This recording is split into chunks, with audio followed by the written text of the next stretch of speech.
د ویډیوګانو په لړۍ کې د کاپ توري ته رارسېدلي یو. راځئ ویډیو تر پایه تعقیب کړئ او د تورو د ښکلا یا د لیکلو ټریکونه زده کړئ. د کاپ توری لیکو. د کاپ د توري د لیکلو دپاره لومړی دغه الف شکل ته ورته دغه ورته لیکو. بیا وروسته دغه لاندې بیت هغه ته ورته کرښه چې د هغه لیکو. بیا وروسته ورباندې پاسنۍ برخه لیکو. بیا په منځ کې ورته حمزه لیکو. د لیکلو طریقه یې همدغسې ده. ویډیو تر پایه تعقیب کړئ. راځو اوس د کاپ توری لیکو. تاسو ما تعقیب کړئ. دغه ګوره هغه الف ته ورته شکل مې ولیکه. لاندې ورته بیا د ب توري ته لاندنۍ برخه چې ده هماغه ورته بیا په دغه طریقه باندې لیکو. او بیا د پاسه ګاپ کړۍ چې اخلي هماغه برخه ورته لیکو. منځ کې حمزه ده. تاسو ګورئ کړۍ مې ورته د کاپ دپاره لیکمه. دا د پښتو کاپ توری دی. دوستانو قلم چې زه څنګه تاوم هماغسې تاسو راسره قلم تاو کړئ. په هماغه طریقې راته ولیکئ. راځو د لام توري ته. د لام توري دپاره به لومړی دغه الف رسم کړئ. کله چې مو دا رسم کړو وروسته به ورته لاندې لکه څنګه چې قاف یا فې ته دا لاندې دغه ورکوئ لاندنۍ برخه ورته په همدغه ترتیب باندې ولیکئ.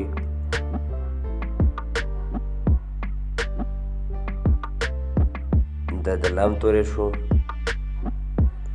اوس راځو د میم توری لیکو. د میم توری دپاره به تاسو زما قلم ته وګورئ چې زه قلم څرنګه درته ږدمه په هماغه ترتیب تاسو خپل قلمونه هم څنګه کوئ کېدوئ.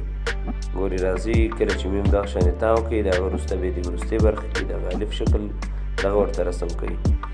او له هغه وروسته بیا د نون توری لیکو. د نون توری دپاره به د اول پاس نه دغه کرښه نیمګړې شان داسې رسمه کوي. بیا وروسته لاندې هغه قاف ته ورته کرښه ورته څنګه کوي هغه به ورته رسمه کوي او منځ کې ټکي به وکړئ. نون هم په همدغه شکل لیکل کېږي. یوازې توفیر یې همدا دی چې نون ته لاندې یوه کړۍ کېږي. دا د نون توری دی. نون پسې بیا موږ د واو توری لرو. واو د واو توري دپاره تاسو دغه شکل دغه ټریک او دغه طریقه په پام کې ونیسئ. ګورئ زه څنګه درته لیکمه همدغه شانې تاسو هم ولیکئ. بیا دې پسې موږ یو سترګې هې لرو یا یو چشمه هې چې ورته وایي. د لیکلو طریقې همدغه دوه چشمه هې بیا د دې نه لږه بدل لیکل کېږي. تاسو ما تعقیب کړئ.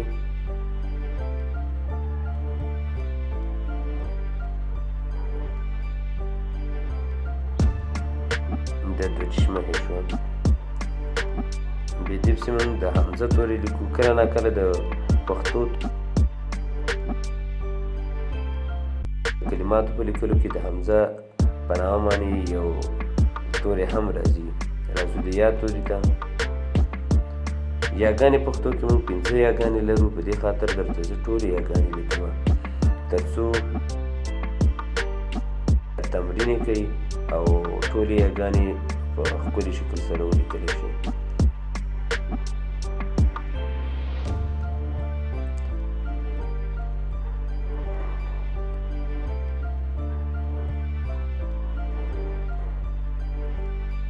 دا زموږ سره څرګنده ایښوده او دا هم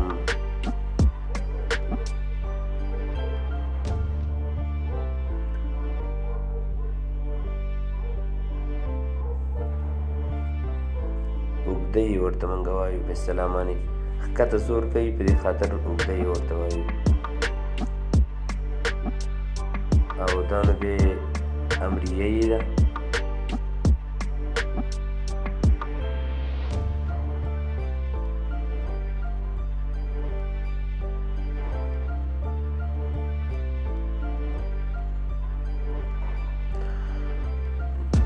د امریه یې د پاسه حمزه راځي. نو په دې خاطر ما نه پاتې شوې وه. اوس یې درته دغه لیکمه.